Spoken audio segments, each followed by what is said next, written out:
কাশীপুর বাগানে ভক্তর সঙ্গে ঠাকুর শ্রী রামকৃষ্ণ, এই প্রসঙ্গে আলোচনা চলছে। এবার চতুর্থ পরিচ্ছেদের দ্বিতীয় এবং শেষ অংশ। নরেন্দ্র, সংসার আর ভালো লাগে না, সংসারে যারা আছে তাদেরও ভালো লাগে না, দুই একজন ভক্ত ছাড়া। নরেন্দ্র অমনি আবার চুপ করিয়াছেন।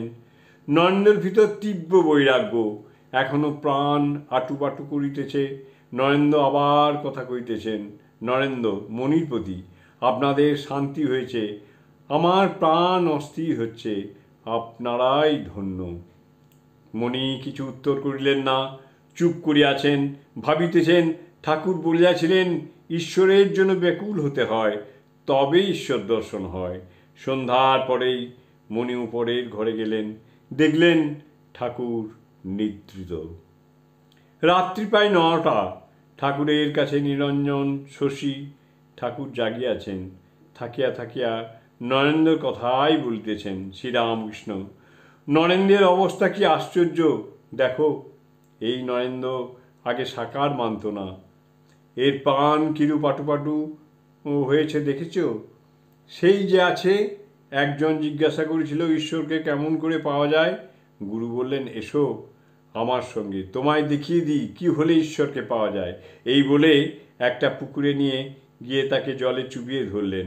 খানিকক্ষণ পরে তাকে ছেড়ে দেওয়ার পর শিষ্যকে জিজ্ঞাসা করলেন, তোমার প্রাণটা কীরকম হচ্ছিল? সে বললে, প্রাণ যাই যাই হচ্ছিল। ঈশ্বরের জন্য প্রাণ আটুবাটু করলে জানবে যে ঈশ্বর দর্শনের আর বেশি দেরি নেই। অরুণ উদয় হলে, পূর্ব দিক লাল হলে বোঝা যায় সূর্য উঠবে। ঠাকুরের আজ অসুখ বাড়িয়াছে, শরীরের এত কষ্ট, তবুও নরেন্দ্র সম্বন্ধে এই সকল কথা সংকেত করিয়া বলিতেছেন।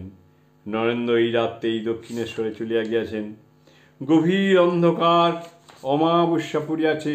নরেন্দ্রের সঙ্গে দু একটি ভক্ত মণি রাত্রে বাগানেই আছেন।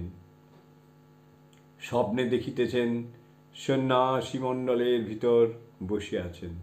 জয় ঠাকুর, জয় ঠাকুর। ওং স্থাপকায় চ ধর্মস্য সর্বধর্মস্বরূপিণে অবতার বরিষ্ঠায় রামকৃষ্ণায় তে নমঃ। জয় ঠাকুর, জয় ঠাকুর। আজ শ্রী রামকৃষ্ণ কথামৃত পাঠ এখানে সমাপ্ত করলাম।